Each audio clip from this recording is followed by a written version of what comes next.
ಕಾರ್ಯಲ್ಲೂ ಮುಂದುವರೆದಿದೆ ಇಡಿ ಅಧಿಕಾರಿಗಳ ಪರಿಶೀಲನೆ. ಸಂಸದ ತುಕಾರಾಂ, ಶಾಸಕ ಭರತ್ ರೆಡ್ಡಿ, ಜೆಎನ್ ಗಣೇಶ್, ಕೂಡ್ಲಿಗಿ ಶಾಸಕ ಡಾಕ್ಟರ್ ಎನ್.ಟಿ. ಶ್ರೀನಿವಾಸ್ ಇವರ ಮನೆಯಲ್ಲೂ ಕೂಡ ಇಡಿ ಅಧಿಕಾರಿಗಳೀಗ ಬೀಡ್ ಬಿಟ್ಬಿಟ್ಟಿದ್ದಾರೆ. ಬೆಳಗ್ಗೆಯಿಂದ ಕೂಡ ದಾಳಿ ಪರಿಶೀಲನೆ ನಡೀತಾ ಇದೆ. ಜನಪ್ರತಿನಿಧಿಗಳಿಗೆ ಇಡಿ ಅಧಿಕಾರಿಗಳಿಂದ ಪ್ರಶ್ನೆಗಳ ಸುರಿಮಳೆಗೈತಾ ಇರೋದು. ಲೋಕಸಭಾ ಎಲೆಕ್ಷನ್ ವೇಳೆ ಹಣ ಹಂಚಿಕೆ ಆಗಿರುವಂತ ಆರೋಪ ಕೇಳಿಬಂದಿದೆ. ಆ ಹಣ ಈ ಒಂದು ವಾಲ್ಮೀಕಿ ನಿಗಮ ಅಭಿವೃದ್ಧಿಗೆ ಅಂತ ಇಟ್ಟಂತ ಹಣವನ್ನೇ ಅನ್ನುವಂತ ಆರೋಪ ಇರೋದು. 187 ಕೋಟಿ ಹಣವನ್ನ ಈ ರೀತಿಯಾಗಿ ಗುಳುಂಸ್ವಾಹ ಮಾಡಿಕೊಂಡು ಬೇರೆ ಬೇರೆ ತಮ್ಮ ಚುನಾವಣಾ ಪ್ರಚಾರಕ್ಕಾಗಿ ಬಳಸಿಕೊಂಡಿದ್ದಾರೆ ಅನ್ನೋ ಗಂಭೀರ ಆರೋಪ ಇದೆ. ಬಳ್ಳಾರಿ ನಗರ, ಕಂಪ್ಲಿ, ಸಂಡೂರು, ಬಳ್ಳಾರಿ ಗ್ರಾಮೀಣ, ಕೂಡ್ಲಿಗಿ ಕ್ಷೇತ್ರಗಳಿಗೆ ಹಣ ಹಂಚಿಕೆ ಮಾಡಿದ್ದಾರೆ ಎನ್ನುವ ಗಂಭೀರ ಆರೋಪ. ನಾಗೇಂದ್ರ ಪಿಎ ಬಳಿ ಸಿಕ್ಕಂತ ಡೈರಿ ಮಾಹಿತಿ ಆಧಾರವಾಗಿಟ್ಕೊಂಡು ಇಡಿ ಅಧಿಕಾರಿಗಳು ಪ್ರಶ್ನೆ ಮಾಡ್ತಾ ಇದ್ದಾರೆ. ವಾಲ್ಮೀಕಿ ನಿಗಮದ ಹಣದ ಬಗ್ಗೆ ಮಾಹಿತಿ ಇಲ್ಲ ಅಂತ ಶಾಸಕ ಭರತ್ ರೆಡ್ಡಿ ಹೇಳಿರೋದು. ನನ್ನ ಗೆಲುವಿಗಾಗಿ ಹಣ ಹಂಚಿಕೆ ಆಗಿಲ್ಲ ಅಂತ ನಾರಾ ಭರತ್ ರೆಡ್ಡಿ ಹೇಳಿದ್ದಾರೆ. ಹಣ ವರ್ಗಾವಣೆಗೂ ನನ್ನ ಗೆಲುವಿಗೂ ಸಂಬಂಧ ಇಲ್ಲ ಅಂತ ಸಂಸದ ತುಕಾರಾಂ ಅವರು ಹೇಳಿಕೆ ಕೊಟ್ಟಿರೋದು. ಕಂಪ್ಲಿಯ ಮನೆಯಲ್ಲಿ ಶಾಸಕ ಗಣೇಶ್ಗೂ ಕೂಡ ಇಡಿ ಅಧಿಕಾರಿಗಳು ಪ್ರಶ್ನೆ ಮಾಡಿದ್ದಾರೆ. ಯಾವ ಹಣ ಕಂಪ್ಲಿಗೆ ಬಂದಿಲ್ಲ ಅಂತೇಳಿ ಶಾಸಕ ಗಣೇಶ್ ಅವರು ಉತ್ತರ ಕೊಟ್ಟಿದ್ದಾರಂತೆ. ಇನ್ನು ಶಾಸಕ ನಾಗೇಂದ್ರ ಆಪ್ತರನ್ನ ಕರೆಸಿ ಕೂಡ ಮಾಹಿತಿ ಕಲೆ ಹಾಕೋ ಸಾಧ್ಯತೆ ದಟ್ಟವಾಗ್ತಾ ಇದೆ. ಶಾಸಕರು ಸಂಸದನ ಪ್ರತಿ ಹಂತದ ಹೇಳಿಕೆಯನ್ನು ಕೂಡ ದಾಖಲಿಸಿಕೊಳ್ತಾ ಇದ್ದಾರೆ ಇಡಿ ಅಧಿಕಾರಿಗಳು. ಪ್ರತಿಯೊಂದು ಪ್ರಶ್ನೆಗಳಿಗೂ ಕೂಡ ಉತ್ತರ ಕೊಡಲೇಬೇಕಾಗುತ್ತೆ. ಸೈಲೆಂಟ್ ಆದ್ರೂ ಅಂದ್ರೂ ಕೂಡ ಅದನ್ನೂ ದಾಖಲು ಮಾಡ್ಕೊಳ್ತಾರೆ, ಉತ್ತರ ಕೊಟ್ಟರು ಅಂದ್ರೂ ಕೂಡ ಅದನ್ನೂ ದಾಖಲು ಮಾಡ್ಕೊಳ್ತಾರೆ. ಜೊತೆಗೆ ಏನೇನು ದಾಖಲೆಗಳು ಸಿಕ್ಕಿದೆಯೋ ಅದೆಲ್ಲವನ್ನ ಕೂಡ ಕಲೆ ಹಾಕ್ಕೊಂಡು ಇಡಿ ಅಧಿಕಾರಿಗಳು ಹೋಗ್ತಾರೆ. ಸದ್ಯ ಅವರ ಆಪ್ತರನ್ನು ಕರೆಸಿ ಪ್ರಶ್ನೆ ಮಾಡುವಂಥ ಸಾಧ್ಯತೆ ಇದೆ. ಆ ಸಂದರ್ಭದಲ್ಲಿ ಶಾಸಕರು, ಸಂಸದರು ಕೊಡುವಂಥ ಉತ್ತರ ಒಂದು, ಅವರ ಆಪ್ತರು ಕೊಡುವಂಥ ಉತ್ತರ ಇನ್ನೊಂದು ಆಯಿತು. ಒಂದಕ್ಕೊಂದು ಹೊಂದಾಣಿಕೆ ಆಗಲಿಲ್ಲ ಅಂದರೆ ಅಲ್ಲೂ ಕೂಡ ಲಾಕ್ ಆಗ್ತಾರೆ ಇವರು. ಸದ್ಯ ಸಂಸದ ತುಕಾರಾಂ ಮನೆ ಮೇಲೂ ದಾಳಿ ನಡೀತಾ ಇದೆ.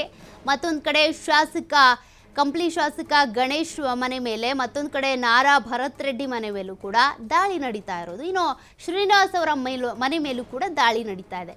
ಈ ನಾಲ್ವರ ಮನೆ ಮೇಲೂ ನಡೀತಿರುವಂಥ ದಾಳಿ ಸಂದರ್ಭದಲ್ಲಿ ಏನೇನು ದಾಖಲೆಗಳು ಪತ್ತೆಯಾಗಬಹುದು ಅಂತ, ಹಾಗಾದರೆ ಅವರವರ ಸ್ಥಾನವನ್ನು ಕಳ್ಕೊಳ್ಳುವಂಥ ಸಾಧ್ಯತೆ ಏನಾದರೂ ಎದುರಾಗುತ್ತಾ? ಇಡಿ ಅಧಿಕಾರಿಗಳ ದಾಳಿಗೆ ಸಂಬಂಧಪಟ್ಟಂತೆ ಪ್ರತಿ ಬಾರಿಯೂ ಕೂಡ ಕಾಂಗ್ರೆಸ್ನ ನಾಯಕರು ವಿರೋಧ ವ್ಯಕ್ತಪಡಿಸ್ತಾರೆ, ಆಕ್ರೋಶ ಹೊರ ಹಾಕ್ತಾರೆ. ಅಂದರೆ ನಮ್ಮನ್ನು ಕುಗ್ಗಿಸ್ಬೇಕು ಅಂತಾನೆ ಇಡಿ ಅಧಿಕಾರಿಗಳನ್ನ ಕೇಂದ್ರ ಚೂ ಬಿಡುತ್ತೆ ಅಂತಾನೆ ಹೇಳ್ತಿರ್ತಾರೆ. ಆ ರೀತಿ ಆಗ್ತಾ ಇದೆಯಾ? ನಿಜಕ್ಕೂ ದಾಖಲೆಗಳು ಏನಾದರೂ ಸಿಗ್ತಾವಾ? ಅದನ್ನು ನೋಡಬೇಕಿದೆ. ಸಂಸದ ತುಕಾರಾಂ ಅವ್ರು ಹೇಳ್ತಾರೆ, ನನ್ನ ಗೆಲುವಿಗೂ ಈ ಹಣಕ್ಕೂ ಸಂಬಂಧ ಇಲ್ಲ ಅಂತ. ಶಾಸಕ ಭರತ್ ರೆಡ್ಡಿ ಇರ್ಬೋದು, ಗಣೇಶ್ ಇರ್ಬೋದು, ಇವರು ಕೂಡ ಅದೇ ರೀತಿ ಹೇಳಿಕೆಗಳನ್ನ, ಅಂದರೆ ಇವ್ರು ಕೇಳೋ ಪ್ರಶ್ನೆಗಳಿಗೆ ಉತ್ತರ ಕೊಟ್ಟಿದ್ದಾರಂತೆ.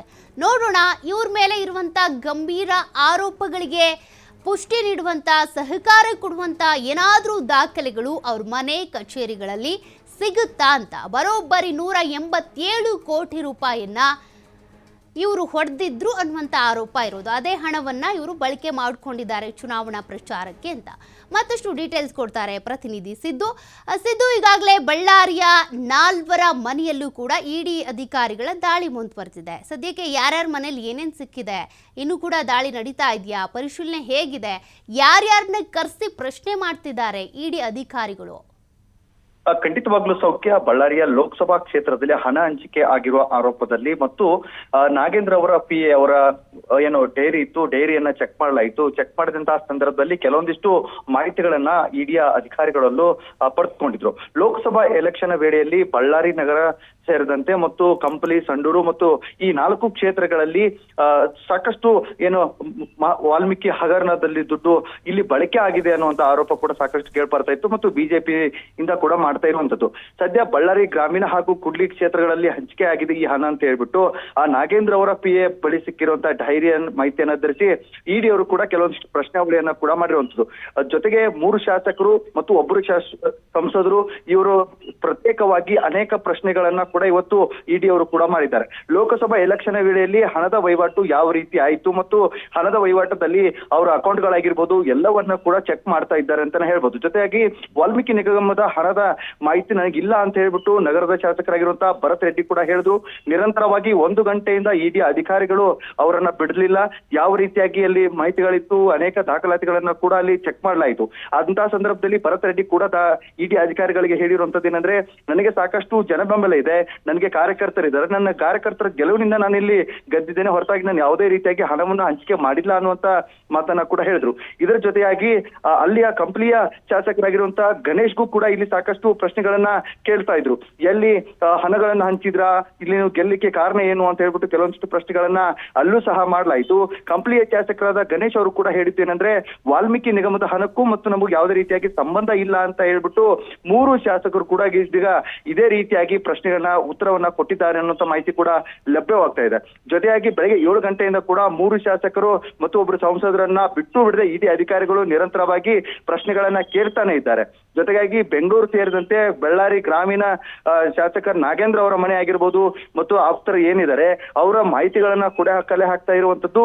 ಶಾಸಕರು ಮತ್ತು ಸಂಸದರ ಪ್ರತಿ ಹಂತದಲ್ಲಿ ಅನೇಕ ಮಾಹಿತಿಗಳನ್ನ ತೆಗೆದುಕೊಳ್ತಾ ಇದ್ರೆ, ನಿಜಕ್ಕೂ 60 ಅಧಿಕಾರಿಗಳು ದಿಢೀರಂತ ಈ ಶಾಸಕರ ಮನೆ ಮೇಲೆ ದಾಳಿ ಮಾಡಿದಂತಹ ಸಂದರ್ಭದಲ್ಲಿ ಎಲ್ಲ ವ್ಯಾಪ್ತಿಯಲ್ಲಿ ಬರುವಂತ 8 ಸ್ಥಳಗಳಲ್ಲಿ ಶೋಧ ಕೂಡ ನಡೀತಾ ಇದೆ. ಜೊತೆಗೆ ಇದೆಲ್ಲದರ ಜೊತೆಗೆ ಶಾಸಕರ ಆಪ್ತರು ಯಾರ್ಯಾರಿದ್ದಾರೆ, ಅವ್ರ ಸ್ನೇಹಿತರು ಇದ್ರೆ ಅವರ ಸಂಬಂಧಪಟ್ಟಂತವ್ರನ್ನೆಲ್ಲ ಕರೆಸಿ ಮಾಹಿತಿಗಳನ್ನ ಕೂಡ ಈಗ ಚೆಕ್ ಮಾಡ್ತಾ ಇರುವಂತದ್ದು. ಸೌಖ್ಯ ಸಿದ್ದು, ಇಲ್ಲಿ ನೀವ್ ಹೇಳ್ತಾ ಇರೋ ಆಂಗಲ್ ನೋಡ್ತಾ ಇದ್ರೆ ಅಂದ್ರೆ ಇವ್ರ ಗೆಲುವಿಗೆ ಕಾರಣ ಚುನಾವಣೆ ಪ್ರಚಾರ ಮಾಡಿ ಪ್ರಚಾರದ ಸಂದರ್ಭದಲ್ಲಿ ಈ ಹಣವನ್ನೇ ಬಳಸಿದ್ದೇ ಕಾರಣನಾ ಅನ್ನೋ ರೀತಿಯಲ್ಲಿ ಒಂದು ಕ್ವಶನ್ ಮಾಡ್ತಿದ್ದಾರೆ ಅಂತ. ಮತ್ತೊಂದ್ ಕಡೆಗೆ ನಾಗೇಂದ್ರ ಅವ್ರ ಮನೇಲಿ ಸಿಕ್ಕಂತ ಡೈರಿಯನ್ನೇ ಆಧಾರವಾಗಿಟ್ಕೊಂಡು ದಾಳಿ ನಡೆದಿದೆ ಅಂತ. ಅಂದ್ರೆ ಆ ಡೈರಿಯಲ್ಲಿ ಈ 3 ಹೆಸರೇನಾದ್ರೂ ಉಲ್ಲೇಖ ಆಗಿತ್ತಾ, ಹೇಗೆ ಆ ಡೈರಿ ಆಧಾರದ ಮೇಲೆ ಇವ್ರ ಮನೆ ಮೇಲೆ ದಾಳಿ ಮಾಡ್ತಾ ಇರೋದು, ಲಿಂಕ್ ಆಗಿದ್ದು ಹೇಗೆ ಅಂತ ಅಲ್ಲಿ? ಖಂಡಿತವಾಗ್ಲೂ ಸೌಖ್ಯ. ಮೊಟ್ಟ ಮೊದಲಿಗೆ ಈ ವಾಲ್ಮೀಕಿ ಹಗರಣದ ಪ್ರಕರಣ ಬಂದಾದ ಮೇಲೆ ನಾಗೇಂದ್ರ ಅವರ ಮನೆಯಲ್ಲಿ 2 ದಿನಗಳ ಕಾಲ ಇಡಿ ಅವರು ಕೂಡ ದಾಳಿ ಮಾಡಿ ಮಾಹಿತಿಯನ್ನ ಕಲೆ ಹಾಕ್ತಾರೆ. ಮಾಹಿತಿ ಕಲೆ ಆದಂತಹ ಸಂದರ್ಭದಲ್ಲಿ ಅವರ PA ಏನಿರ್ತಾರೆ, ಅವರ PA ಒಂದು ಡೈರಿಯಲ್ಲಿ ಕೆಲವೊಂದಿಷ್ಟನ್ನ ನೋಟ್ ಅನ್ನ ಮಾಡ್ಕೊಂಡಿರ್ತಾರೆ. ಅಂದ್ರೆ ನೋಟ್ ಮಾಡ್ಕೊಂಡಿರುವಂತಂದ್ರೆ ಅದರಲ್ಲೂ ಕೆಲವೊಂದಿಷ್ಟು ಶಾಸಕರುಗಳ ಹೆಸರು ಉಲ್ಲೇಖ ಆಗಿತ್ತು ಅನ್ನುವಂಥದ್ದು ಕೂಡ ಗಮನಕ್ಕೆ ಬಂದಿದೆ ಅನ್ಸುತ್ತೆ. ತದನಂತರ ಯಾರ್ಯಾರಿಗೆ ಎಷ್ಟೆಷ್ಟು ಹಣವನ್ನು ಕೊಟ್ಟಿದ್ದೀರಿ ಅಂತ ಬರ್ಕೊಂಡಿದ್ದಾರೋ ಅಥವಾ ಅಲ್ಲಿ ಶಾಸಕರ ಹೆಸರಷ್ಟೇ ಇತ್ತು ಅನ್ನುವಂಥದ್ದು ಈಗ ಇಡಿ ಅಧಿಕಾರಿಗಳು ಕೂಡ ಹೇಳ್ಬೇಕಾಗಿದೆ. ಮತ್ತು ಇಷ್ಟು ಮಾಹಿತಿ ಬರ್ತಾ ಇದ್ದ ಹಾಗೆಲೇ ದಿಢೀರನೆ ಆ ಮಾಹಿತಿ ಮೇಲೆನೆ ಹೋಗಿರುವಂತದ್ದು ಕೂಡ ಸಾಕಷ್ಟು ಕಾಣ್ತಾ ಇದೆ. ಇದನ್ನ ಬಹಳಷ್ಟು ಆರೋಪವನ್ನ ಬಿಜೆಪಿ ಅವರು ಮಾಡ್ತಾನೆ ಬಂದಿದ್ರು. ಜೊತೆಗೆ ಮಾಜಿ ಸಚಿವರಾದಂತಹ ರಾಮ್ಲು ಅವರು ಅನೇಕ ಸುದ್ದಿಗೋಷ್ಠಿ ನಡೆಸಿದಂತಹ ಸಂದರ್ಭದಲ್ಲಿ ಹೇಳಿದ್ರು, ನಿಜವಾಗ್ಲೂ ನನ್ನ ಸೋಲಿಗೆ ಕಾರಣ ಇವರೇ ಅಂತ ಹೇಳ್ಬಿಟ್ಟು ಆರೋಪವನ್ನ ಮಾಡ್ತಾ ಇದ್ರು. ಮತ್ತು ಈ ತುಕಾರಾಂ ಅವರು ಇಲ್ಲಿ ಗೆಲ್ಲಲಿಕ್ಕೆ ಸಾಧ್ಯನೇ ಇಲ್ಲ, ಯಾಕಂದ್ರೆ ಇಲ್ಲಿ ಸಾಕಷ್ಟು ಇದು ಬಿಜೆಪಿ ಭದ್ರಕೋಟೆ ಆಗಿತ್ತು. ಗಾಲಿ ಜನಾರ್ದನ್ ರೆಡ್ಡಿ ಮತ್ತು ಸಚಿವರಾಗೆಲ್ಲ ಒಗ್ಗಟ್ಟಿನಲ್ಲಿದ್ರು. ಇಷ್ಟಿದ್ರು ಕೂಡ ನಮ್ಮ ಸೋಲಿಗೆ ಕಾರಣ ಆಗ್ಲಿಕ್ಕೆ ಅಂತ ಸಂದರ್ಭದಲ್ಲಿ ವಾಲ್ಮೀಕಿ ಹಗರಣ ದುಡ್ಡನ್ನ ಇಲ್ಲಿ ಲೋಕಸಭಾ ಚುನಾವಣೆಗೆ ಇವರು ಬಳಸ್ಕೊಂಡಿದ್ದಾರೆ. ಹೀಗಾಗಿ ನಾನು ಇಲ್ಲಿ ಸೋಲಾಯಿತು, ಇಲ್ಲ ಅಂದ್ರೆ ನಾನು ಗೆಲುವನ್ನ ಸಾಧಿಸ್ತಾ ಇದ್ದೆ ಅನ್ನುವಂಥದ್ದು ಕೂಡ ಆರೋಪವನ್ನ ಮಾಡಿದ್ದಾರೆ. ಆದ್ರೆ ಇನ್ನು ನಿರಂತರವಾಗಿ ಬೆಳಗ್ಗೆಯಿಂದ ಇಲ್ಲಿವರೆಗೂ ಕೂಡ ಇಡಿ ಅಧಿಕಾರಿಗಳು 3 ಜನ ಶಾಸಕರು, ಒಬ್ರು ಸಂಸದರನ್ನ ಬಿಡ್ತಾ ಇಲ್ಲ. ಪ್ರತಿಯೊಂದು ದಾಖಲಾತಿಗಳನ್ನ ಶೋಧ ಮಾಡ್ತಾ ಇದ್ದಾರೆ. ನಿರಂತರವಾಗಿ ಶೋಧ ಕಾರ್ಯ ನಡೀತಾನೆ ಇದೆ. ಪ್ರತಿಯೊಬ್ಬರ ದಾಖಲಾತಿಗಳು ಮತ್ತು ಅವರ ಪಾಸ್ಬುಕ್ ಮತ್ತು ಬೇರೆ ಫೇಕ್ ಅಕೌಂಟ್ ಗಳಿಗೆ ಏನಾದ್ರು ಅಮೌಂಟ್ ಗಳನ್ನ ಕಳಿಸ್ಕೊಟ್ಟಿದ್ರೆ ಅದನ್ನು ಕೂಡ ಪರಿಶೀಲನೆ ಮಾಡ್ತಾ ಇದ್ದಾರೆ ಅಂತಾನೆ ಹೇಳ್ಬೋದು. ಸೌಖ್ಯ. Okay, thank you Siddu ಡೀಟೇಲ್ಸ್ಗೆ.